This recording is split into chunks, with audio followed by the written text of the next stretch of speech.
صلوا عليه وآله. بسم الله الرحمن الرحيم.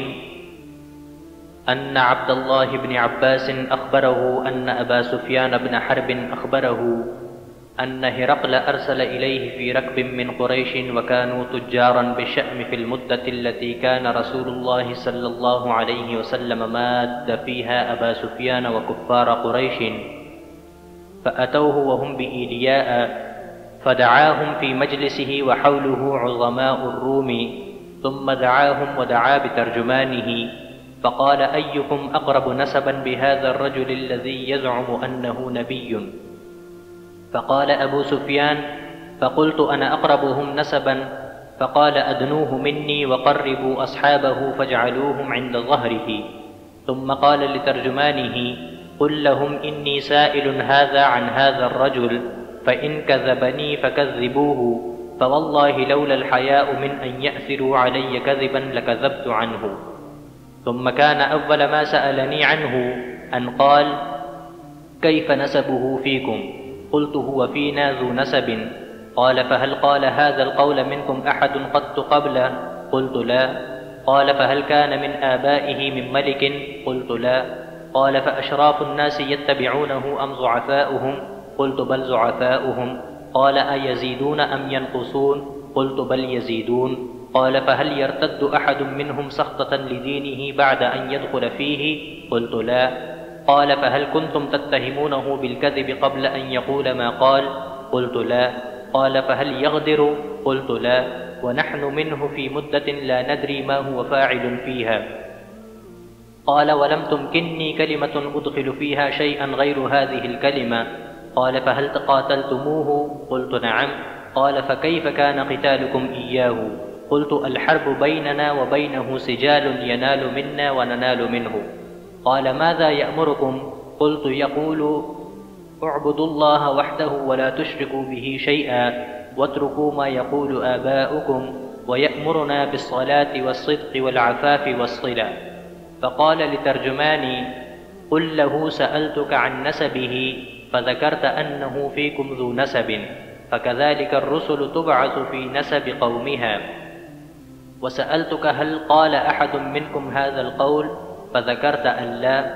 فقلت: لو كان أحد قال هذا القول قبله لقلت: رجل يأتسي بقول قيل قبله. وسألتك: هل كان من آبائه من ملك؟ فذكرت أن لا. قلت: فلو كان من آبائه من ملك قلت: رجل يطلب ملك أبيه. وسألتك: هل كنتم تتهمونه بالكذب قبل أن يقول ما قال؟ فذكرت أن لا. فقد أعرف أنه لم يكن ليذر الكذب على الناس ويكذب على الله. وسألتك: أشراف الناس اتبعوه أم ضعفاؤهم؟ فذكرت أن ضعفاءهم اتبعوه وهم أتباع الرسل. وسألتك: أيزيدون أم ينقصون؟ فذكرت أنهم يزيدون، وكذلك أمر الإيمان حتى يتم. وسألتك: أيرتد أحد سخطة لدينه بعد أن يدخل فيه؟ فذكرت أن لا. وكذلك الإيمان حين تخالط بشاشته القلوب. وسألتك: هل يغدر؟ فذكرت أن لا. وكذلك الرسل لا تغدر. وسألتك: بما يأمركم؟ فذكرت أنه يأمركم أن تعبدوا الله ولا تشركوا به شيئا، وينهاكم عن عبادة الأوثان، ويأمركم بالصلاة والصدق والعفاف، فإن كان ما تقول حقا فسيملك موضع قدمي هاتين. وقد كنت أعلم أنه خارج لم أكن أظن أنه منكم، فلو أني أعلم أني أخلص إليه لتجشمت لقاءه، ولو كنت عنده لغسلت عن قدمه. ثم دعا بكتاب رسول الله صلى الله عليه وسلم الذي بعث به دحية إلى عظيم بصرى، فدفعه إلى هرقل فقرأه، فإذا فيه: بسم الله الرحمن الرحيم، من محمد عبد الله ورسوله إلى هرقل عظيم الروم، سلام على من اتبع الهدى.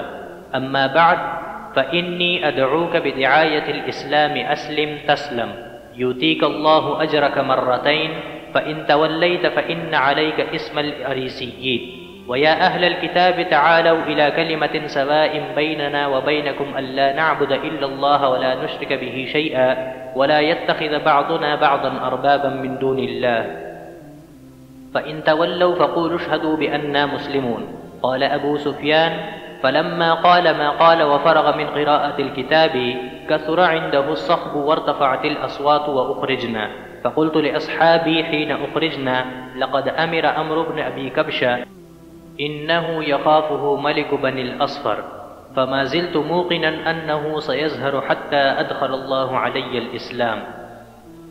وكان ابن ناظور صاحب إيلياء وهرقل سقفا على نصارى الشأم يحدث أن هرقل حين قدم إيلياء أصبح يوما خبيث النفس، فقال بعض بطارقته: قد استنكرنا هيئتك.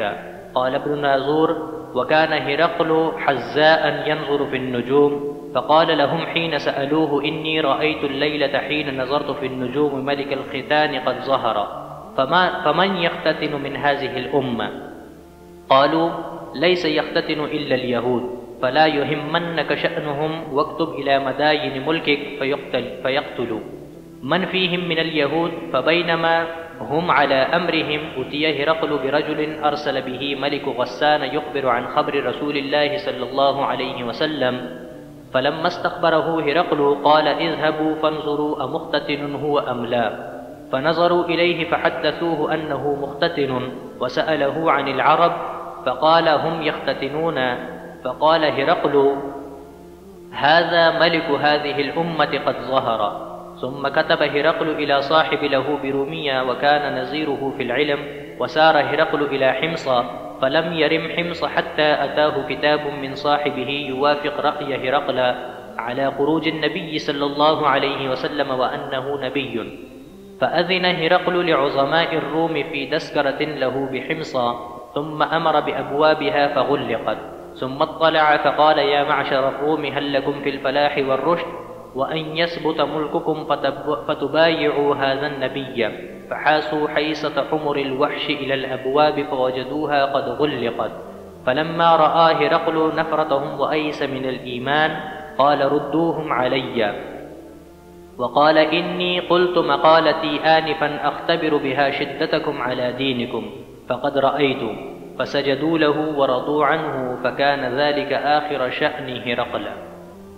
حضرت عبداللہ بن عباس سے ابو سفیان بن حرب نے یہ واقعہ بیان کیا کہ ہرقل شاہ روم نے ان کے پاس قریش کے قافلے میں ایک آدمی بلانے کو بھیجا، اور اس وقت یہ لوگ تجارت کے لیے ملک شام گئے ہوئے تھے، اور یہ وہ زمانہ تھا جب رسول اللہ صلی اللہ علیہ وسلم نے قریش اور ابو سفیان سے ایک وقتی عہد کیا ہوا تھا۔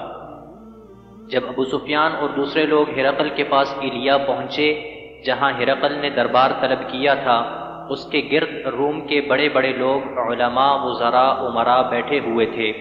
ہرقل نے ان کو اپنے ترجمان کو بلوایا، پھر ان سے پوچھا کہ تم میں سے کون شخص مدعی رسالت کا زیادہ قریبی عزیز ہے؟ ابو سفیان کہتے ہیں کہ میں بول اٹھا کہ میں اس کا سب سے زیادہ قریبی رشتہ دار ہوں۔ یہ سن کر ہرقل نے حکم دیا کہ اس کو ابو سفیان کو میرے قریب لا کر بٹھاؤ اور اس کے ساتھیوں کو اس کی پیٹھ کے پیچھے بٹھا دو۔ پھر اپنے ترجمان سے کہا کہ ان لوگوں سے کہہ دو کہ میں ابو سفیان سے اس شخص کے یعنی محمد صلی اللہ علیہ وسلم کے حالات پوچھتا ہوں، اگر یہ مجھ سے کسی بات میں جھوٹ بول دے تو تم اس کا جھوٹ ظاہر کر دینا۔ ابو سفیان کا قول ہے کہ اللہ کی قسم اگر مجھے یہ غیرت نہ آتی کہ یہ لوگ مجھ کو جھٹلائیں گے تو میں آپ صلی اللہ علیہ وسلم کی نسبت ضرور غلط گوئی سے کام لیتا۔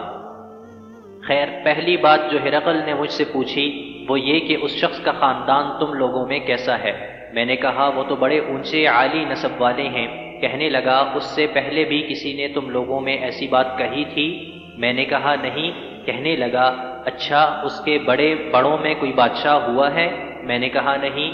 پھر اس نے کہا بڑے لوگوں نے اس کی پیروی اختیار کی ہے یا کمزوروں نے؟ میں نے کہا نہیں، کمزوروں نے۔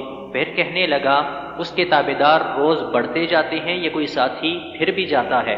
میں نے کہا نہیں۔ کہنے لگا کیا اپنے اس دعوے نبوت سے پہلے کبھی کسی بھی موقع پر اس نے جھوٹ بولا ہے؟ میں نے کہا نہیں۔ اور اب ہماری اس سے صلح کی ایک مقررہ مدت ٹھہری ہوئی ہے، معلوم نہیں وہ اس میں کیا کرنے والا ہے۔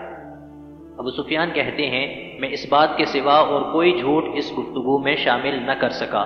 ہرقل نے کہا کیا تمہاری اس سے کبھی لڑائی بھی ہوتی ہے؟ ہم نے کہا کہ ہاں۔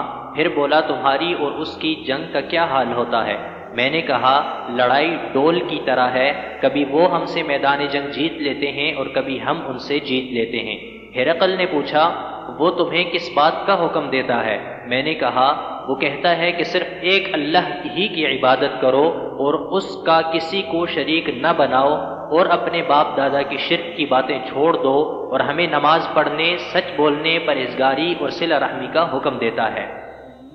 یہ سب سن کر پھر ہرقل نے اپنے ترجمان سے کہا کہ ابو سفیان سے کہہ دے کہ میں نے تم سے اس کا نسب پوچھا تو تم نے کہا کہ وہ ہم میں عالی نسب ہے، اور پیغمبر اپنی قوم میں عالی نسب ہی بھیجے جایا کرتے ہیں۔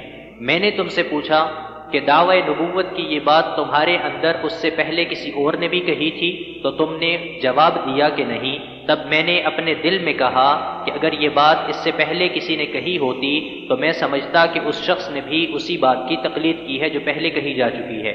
میں نے تم سے پوچھا کہ اس کے بڑوں میں کوئی بادشاہ بھی گزرا ہے؟ تم نے کہا کہ نہیں۔ تو میں نے دل میں کہا کہ ان کے بزرگوں میں سے کوئی بادشاہ ہوا ہوگا تو کہہ دوں گا کہ وہ شخص اس بہانہ اپنے آباء و اجداد کی بادشاہت اور ان کا ملک دوبارہ حاصل کرنا چاہتا ہے۔ اور میں نے تم سے پوچھا کہ اس بات کے کہنے یعنی پیغمبری کا دعویٰ کرنے سے پہلے تم نے کبھی اس کو دروغ گوئی کا الزام لگایا ہے؟ تم نے کہا کہ نہیں۔ تو میں نے سمجھ لیا کہ جو شخص آدمیوں کے ساتھ دروغ گوئی سے بچے وہ اللہ کے بارے میں کیسے جھوٹی بات کہہ سکتا ہے۔ اور میں نے تم سے پوچھا کہ بڑے لوگ اس کے پیرو ہوتے ہیں یا کمزور آدمی؟ تم نے کہا کمزوروں نے اس کی اتباع کی ہے۔ تو دراصل یہی لوگ پیغمبروں کے متبعین ہوتے ہیں۔ اور میں نے تم سے پوچھا کہ اس کے ساتھی بڑھ رہے ہیں یا کم ہو رہے ہیں؟ تم نے کہا کہ وہ بڑھ رہے ہیں، اور ایمان کی کیفیت یہی ہوتی ہے حتیٰ کہ وہ کامل ہو جاتا ہے۔ اور میں نے تم سے پوچھا کہ آیا کوئی شخص اس کے دین سے ناخوش ہو کر مرتد بھی ہو جاتا ہے؟ تم نے کہا نہیں۔ تو ایمان کی خاصیت بھی یہی ہے جن کے دلوں میں اس کی مسرت رچ بس جائے اور اس سے لوٹا نہیں کرتے۔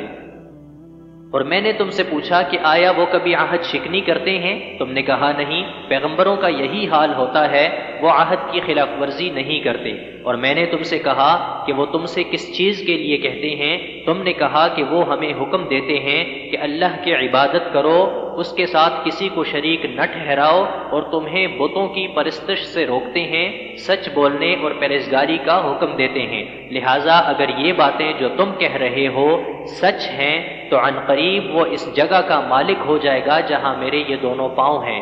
مجھے معلوم تھا کہ وہ پیغمبر آنے والا ہے، مگر مجھے یہ معلوم نہیں تھا کہ وہ تمہارے اندر ہوگا۔ اگر میں جانتا کہ اس تک پہنچ سکوں گا تو میں اس سے ملنے کے لیے ہر تکلیف گوارا کرتا۔ اگر میں اس کے پاس ہوتا تو اس کے پاؤں دھوتا۔ ہرقل نے رسول اللہ صلی اللہ علیہ وسلم کا وہ خط منگایا جو آپ نے دحیہ کلبی رضی اللہ تعالی عنہ کے ذریعہ حاکم بصرہ کے پاس بھیجا تھا، اور اس نے وہ ہرقل کے پاس بھیج دیا تھا۔ پھر اس کو پڑھا تو اس میں لکھا تھا اللہ کے نام کے ساتھ جو نہایت مہربان اور رحم والا ہے، اللہ کے بندے اور اس کے پیغمبر محمد صلی اللہ علیہ وسلم کی طرف سے یہ خط ہے شاہ روم کے لیے۔ اس شخص پر سلام ہو جو ہدایت کی پیروی کرے۔ اس کے بعد میں آپ کے سامنے دعوت اسلام پیش کرتا ہوں۔ اگر آپ اسلام لے آئیں گے تو دین و دنیا میں سلامتی نصیب ہوگی، اللہ آپ کو دوہرا ثواب دے گا، اور اگر آپ میری دعوت سے روگردانی کریں گے تو آپ کی رعایا کا گناہ بھی آپ ہی پر ہوگا۔ اور اے اہل کتاب، ایک ایسی بات پر آ جاؤ جو ہمارے اور تمہارے درمیان یکساں ہے، وہ یہ کہ ہم اللہ کے سوا کسی کی عبادت نہ کریں اور کسی کو اس کا شریک نہ ٹھہرائیں، اور نہ ہم میں سے کوئی کسی کو اللہ کے سوا اپنا رب بنائے۔ پھر اگر وہ اہل کتاب اس بات سے منہ پھیر لیں تو مسلمانوں، تم ان سے کہہ دو کہ تم مانو یا نہ مانو، ہم تو ایک اللہ کی اطاعت گزار ہیں۔ ابو سفیان کہتے ہیں جب ہرقل نے جو کچھ کہنا تھا کہہ دیا اور خط پڑھ کر فارغ ہوا تو اس کے ارد گرد بہت شور و غوغا ہوا، بہت سی آوازیں اٹھیں اور ہمیں باہر نکال دیا گیا۔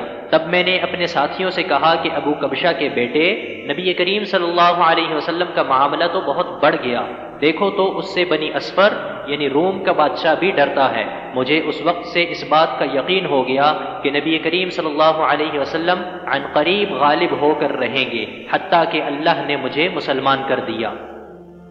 راوی کا بیان ہے ابن ناطور ایلیا کا حاکم ہرقل کا مصاحب اور شام کے نصارہ کا لاٹ پادری بیان کرتا تھا کہ ہرقل جب ایلیا آیا ایک دن صبح کو پریشان اٹھا تو اس کے درباریوں نے دریافت کیا کہ آج ہم آپ کی حالت بدلی ہوئی پاتے ہیں، کیا وجہ ہے؟ ابن ناطور کا بیان ہے کہ ہرقل نجومی تھا، علم نجوم میں وہ پوری مہارت رکھتا تھا۔ اس نے اپنے ہم نشینوں کو بتایا کہ میں نے آج رات ستاروں پر نظر ڈالی تو دیکھا کہ ختنہ کرنے والوں کا بادشاہ ہمارے ملک پر غالب آ گیا ہے۔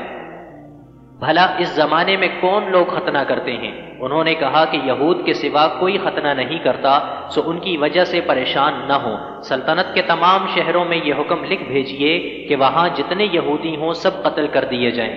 وہ لوگ انہی باتوں میں مشغول تھے کہ ہرقل کے پاس ایک آدمی لایا گیا جسے شاہ غسان نے بھیجا تھا۔ اس نے رسول اللہ صلی اللہ علیہ وسلم کے حالات بیان کیے۔ جب ہرقل نے سارے حالات سن لیے تو کہا کہ جا کر دیکھو وہ ختنہ کیے ہوئے ہیں یا نہیں۔ انہوں نے اسے دیکھا تو بتلایا کہ وہ ختنہ کیا ہوا ہے۔ ہرقل نے جب اس شخص سے عرب کے بارے میں پوچھا تو اس نے بتلایا کہ وہ ختنہ کرتے ہیں۔ تب ہرقل نے کہا کہ یہی محمد صلی اللہ علیہ وسلم اس امت کے بادشاہ ہیں جو پیدا ہو چکے ہیں۔ پھر اس نے اپنے ایک دوست کو رومیہ خط لکھا اور وہ بھی علم نجوم میں ہرقل کی طرح ماہر تھا۔ پھر وہاں سے ہرقل حمص چلا گیا، ابھی حمص سے نکلا نہیں تھا کہ اس کے دوست کا خط اس کے جواب میں آ گیا۔ اس کی رائے بھی نبی کریم صلی اللہ علیہ وسلم کے ظہور کے بارے میں ہرقل کے موافق تھی کہ محمد صلی اللہ علیہ وسلم واقعی پیغمبر ہیں۔ ان کے بعد ہرقل نے روم کے بڑے آدمیوں کو اپنے حمص کے محل میں طلب کیا اور اس کے حکم سے محل کے دروازے بند کر دیے گئے۔ پھر وہ اپنے خاص محل سے باہر آیا اور کہا، اے روم والو، کیا ہدایت اور کامیابی میں کچھ حصہ تمہارے لیے بھی ہے؟ اگر تم اپنی سلطنت کی بقا چاہتے ہو تو پھر اس نبی کی بیعت کر لو اور مسلمان ہو جاؤ۔ یہ سننا تھا کہ پھر وہ لوگ وحشی گدھوں کی طرح دروازوں کی طرف دوڑے مگر انہیں بند پایا۔ آخر جب ہرقل نے اس بات سے ان کی یہ نفرت دیکھی اور ان کے ایمان لانے سے مایوس ہو گیا تو کہنے لگا کہ ان لوگوں کو میرے پاس لاؤ۔ جب وہ دوبارہ آئے تو اس نے کہا کہ میں نے جو بات کہی تھی اس سے تمہاری دینی پختگی کی آزمائش مقصود تھی، سو وہ میں نے دیکھ لی۔ تب یہ بات سن کر وہ سب کے سب اس کے سامنے سجدے میں گر پڑے اور اس سے خوش ہو گئے۔ بالآخر ہرقل کی آخری حالت یہی رہی۔